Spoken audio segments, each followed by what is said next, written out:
Coordinate में कुछ basic equation को एक बार रिवाइज कर लेते हैं। Number 1, slope intercept form y equal to mx plus c, where m is slope of a line, c is intercept on y axis. मतलब line मान लो ऐसी है तो ये हो गया इंटरसेप्ट और ये इसका स्लोप हो गया। फिर बात करते हैं पॉइंट स्लोप फॉर्म। सपोज आपको गिवन है, एक पॉइंट गिवन है, line passing through x1 by 1 and slope of a line suppose m। तो इस लाइन की इक्वेशन होगी y minus y1 equal to m into x minus x1। Third की बात करते हैं 2 पॉइंट फॉर्म। सपोज एक लाइन 2 फिक्स पॉइंट से पास होती है x1 by 1 and x2 by 2। तो इस समय लाइन की इक्वेशन होगी y minus y1 equal to y2 minus y1 upon x2 minus x1 into x minus x1। एक और इम्पॉर्टेंट फॉर्म होती है जिसे हम बोलते हैं इंटरसेप्ट फॉर्म। इसमें क्या होता है, ये अक्सर डायग्राम में काफ़ी काम आती है। सपोज आपको लाइन दी हुई है जिसके intercept on x axis a है, इंटरसेप्ट ऑन y एक्सिस मान लो b है। तो लाइन की इक्वेशन क्या होगी, x upon a plus y upon b equal to 1। और इन सब सारी फॉर्म को अगर हम एक जनरल बात करें तो general equation of a line होती है ax plus by plus c equal to 0। जब हम tangent and normal in application of derivative में स्टडी करते हैं तो ये बेसिक कंसेप्ट क्लियर होंगे तो आप क्वेश्चंस को काफी कंफर्टेबली सॉल्व कर सकते हैं। यस, स्टार्ट करते हैं tangent and normal. Tangent and normal के पहले हम बात करते हैं slope of the tangent and normal. Suppose एक कोई आपको कर्व गिवन है, मान लो एक ऐसा कर्व है, इस कर्व पर एक पॉइंट दिया है मुझे x1 y1, okay, x1 y1, इस p पॉइंट को हम लेते हैं। याद रखिए नॉर्मल मतलब क्या होता है, देखिए ये एक लाइन है, इस लाइन पर जो परपेंडिकुलर लाइन होती है उसे हम बोलते हैं परपेंडिकुलर लाइन। ये दोनों म्यूचुअली परपेंडिकुलर है, पर जो टेंजेंट पे परपेंडिकुलर लाइन होती है इसे हम बोलते हैं नॉर्मल। तो ये हुई टेंजेंट, ये हुई normal. Suppose y equal to fx एक फंक्शन है, कंटिन्यूअस एंड डिफरेंशिएबल फंक्शन। ये कर्व पर पॉइंट है x1 y1। अब ये स्लोप कैसे निकालेंगे उसकी बात करते हैं और नॉर्मल का स्लोप कैसे निकालेंगे उसकी बात करते हैं। तो line touches the curve at x1 y1 then slope of a normal. तो सबसे पहले हम इस कर्व को करते हैं डिफरेंशिएट। देखिए dy बाई dx स्लोप को ही बताता है। ये क्या आया, f डैश x, और एप्लीकेशन ऑफ डेरिवेटिव में इसी को हम स्लोप ऑफ कर्व टेंजेंट बोलते हैं, स्लोप ऑफ टेंजेंट। यानी dy बाई dx और पॉइंट अगर दिए एट x1 y1 तो हम बोलेंगे m equal to dy by dx at x1 y1। अब नॉर्मल के स्लोप की बात करें, ये तो बात हुई स्लोप ऑफ टेंजेंट की। अब अगर हम नॉर्मल की बात करें तो नॉर्मल लाइन टेंजेंट पे परपेंडिकुलर होती है, पासिंग थ्रू x1 y1 ही है। अब नॉर्मल का जब स्लोप निकालना है तो हमने कोऑर्डिनेट में सीखा है, टू लाइनें म्यूचुअली, पहले तो एंगल की बात करें तो एंगल का फॉर्मूला ही होता है m1 minus m2 upon 1 plus m1 m2, angle between two lines. If lines are parallel then slope are equal, if lines are perpendicular then product of slope equal to -1। यानी अगर एक line का slope पता है तो दूसरी line का slope -1 upon m2 होगा। तो आपको टेंजेंट का स्लोप मिल गया था, तो नॉर्मल का स्लोप क्या हो जाएगा, बोलिए। नॉर्मल का स्लोप होगा -1 upon dy by dx at x1 y1। यानी आपको कोई भी कर्व दिया हो तो सिंपली डिफरेंशिएट करिए, dy by dx slope of a curve बताता है, आपको m मिल गया मतलब स्लोप मिल गया, और टेंजेंट के परपेंडिकुलर का स्लोप मतलब नॉर्मल। तो m1 m2 इक्वल टू -1 से आप नॉर्मल का स्लोप फाइंड आउट कर सकते हैं। Yes, on finding the slope of the tangent and normal at a given point, हमको कुछ कर्व दिए होंगे, उसमें हमको फाइंड करना होगा slope of tangent and normal at a given point। Suppose question number 1 लेते हैं, find slope of tangent and normal to the curve y equal to x cube minus 3x square plus 5x plus 6 at x equal to 2।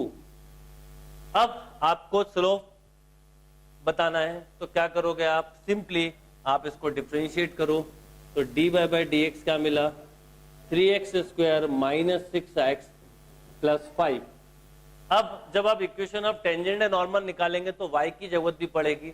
अभी तो हमको क्योंकि x के term में equation दी हुई है, x की वैल्यू दी है 2, तो 2 रख दें। तो ये 2 रखा मैंने, तो 3 इंटू 2 का स्क्वायर 4 माइनस 6 इंटू 2 प्लस 5, ये हुआ 12 माइनस 12 प्लस 5, तो ये मिला ओवरऑल 5। यानी इस समय अगर हमसे बात की जाए स्लोप ऑफ टेंजेंट की तो वो हुआ 5, और स्लोप ऑफ नॉर्मल की बात की जाए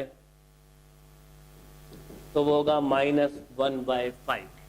बिल्कुल बेसिक सिंपल क्वेश्चन था। कोई भी कर्व दिया हो, पॉइंट गिवन होंगे, डिफरेंशिएट करिए, पॉइंट्स पुट करिए, जो dy बाई डी एक्स मिलेगा वो टेंजेंट का स्लोप कहलाएगा।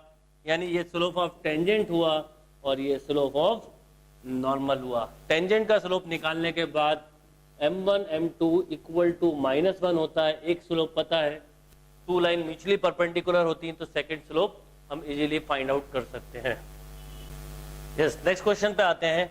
x cube minus 4x square y plus 6xy square minus 3y cube equal to 0 at 1,1 find tangent and slope of tangent and normal. क्या करेंगे, सबसे पहले इसको डिफरेंशिएट करेंगे। देखिए ये इम्प्लिसिट फंक्शन है। यदि कॉम्पिटिटिव एग्जाम हो तो मैंने आपको प्रीवियस क्लास में ट्रिक्स बताई थी, आप डायरेक्टली पार्शियल डिफरेंशिएशन का यूज कर सकते हैं। सब्जेक्टिव एग्जाम हो तो एक एक स्टेप लिख के ही डिफरेंशिएट कीजिएगा। तो अभी पहले हम इसको शॉर्ट ट्रिक से करते हैं। Simply dy by D x करेंगे तो क्या आएगा, माइनस ऑफ, मैंने आपको बताया था पार्शियल डिफरेंशिएशन में न्यूमरेटर में with respect to x differentiate करना है, डिनोमिनेटर में विद रिस्पेक्ट टू y। तो क्या होगा, 3x स्क्वायर, x स्क्वायर का हुआ 2x तो माइनस 8xy प्लस x का 1 हुआ तो 6y square upon with respect to, अब आप करेंगे y, तो विद रिस्पेक्ट टू जब y करेंगे तो 0, y का 1 minus 4x square plus 12xy minus 9y square. अब आपको गिवन है एट x1 y1, तो क्या होगा, dy by D x at x1 y1, तो ये मिलेगा minus of 3 minus 8 plus 6 upon minus 4 plus 12 minus 9। 9 minus 8 क्या मिलेगा, ऑब्वियसली 1, और 12 माइनस 13 माइनस 1, यानी नेट रिजल्ट मिला 1। तो स्लोप ऑफ टेंजेंट 1 हुआ, टेंजेंट का स्लोप 1 हुआ, तो नॉर्मल का स्लोप क्या होगा, इसका रेसिप्रोकल विद नेगेटिव, तो माइनस ऑफ 1। यानी ये सबसे सिंपलेस्ट अप्रोच हुई। सब्जेक्टिव एग्जाम होता तो आप इसको प्रॉपरली एक एक स्टेप्स के, क्योंकि मार्क्स होते हैं, तो आप इसे किस ढंग से डिफरेंशिएट करते वो भी एक बार रिवाइज कर लेते हैं। सबसे पहले हम इसको differentiate with respect to x करते तो क्या होता, देखिए जब आप x के रिस्पेक्ट में डिफरेंशिएट करते तो यहां से लिखना स्टार्ट करते हैं, 3x square minus 4 times of, यहाँ आप लिखते हैं dy by D x x square y plus 6 times of dy by D x x y square minus 3 times of dy by D x y cube equal to 0। क्या होगा, 3x square minus 4 times of first function into differentiation of second plus second into differentiation of first plus of 6 times of first function into differentiation of second plus second into differentiation of first minus इसका होता 3 into 3 9y square, y का function x के respect में कर रहे हैं तो dy by D x लिखना नहीं भूलना है। अब फाइनली हमको क्या रिजल्ट मिला, 3x square minus 4x square dy by D x minus of x square का 2x हुआ, तो ये हमको मिला 8xy प्लस 6 और 2y तो 12xy into d Y by D x plus 6y square minus 9y square d Y by D x equal to 0। अब क्या होगा, आपने d Y by D x common लिया यहाँ पर, तो पहले मैं प्लस के टर्म लिख लूँ तो 12xy minus 9y square minus 4x square, remaining term को हम ट्रांसफर करते हैं तो मुझे मिलेगा 8xy minus 3x square minus 6y square. तो फाइनली अगर मैं d Y by D x देखूँ तो क्या आएगा, 8xy बिल्कुल सेम रिजल्ट आया जो आपने इम्प्लिसिट के डायरेक्ट एक फॉर्मूले से किया था, upon 12xy minus 9y square minus 4x square. At 1 बोला है तो आप क्या करेंगे, ऑब्वियसली डिफरेंस वैल्यू रख देंगे, तो D Y by D x यानी स्लोप ऑफ टेंजेंट 1 पे कितना आएगा, 8 minus 3 minus 6 upon 12 minus 9 minus 4।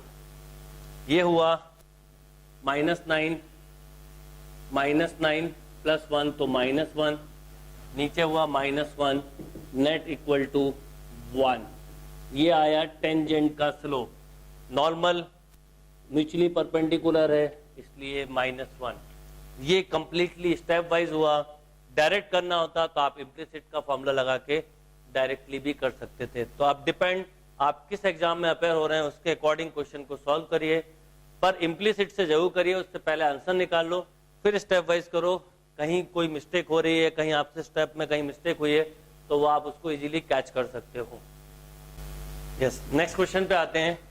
The slope of the curve 2y square equal to ax square plus b at 1 is -1, find a and b। बिल्कुल simple question है, आपको slope given है, slope given है, क्या पूछा है आपसे, फाइंड a एंड b। सबसे पहले अगर हम इसका स्लोप निकालें, डिफरेंशिएट करें तो क्या होगा, 4y into d Y by D x equal to 2ax, right. D Y by D x -1 दिया है तो 4y minus 1 equal to 2ax। Eight 1 बोला है तो xy के प्लेस पे 1 पुट करें तो -4 इक्वल टू 2a, तो a इक्वल टू हो गया -2। अब a की वैल्यू हम ओरिजिनल कर्व पे पुट कर देंगे क्योंकि एट 1 बोला है तो obviously point on the curve है, तो क्या होगा 2 इंटू 1 इक्वल टू a की जगह रखा -2 इंटू 1 का स्क्वायर प्लस b, तो 2 equal to -2 plus b, therefore b equal to 4।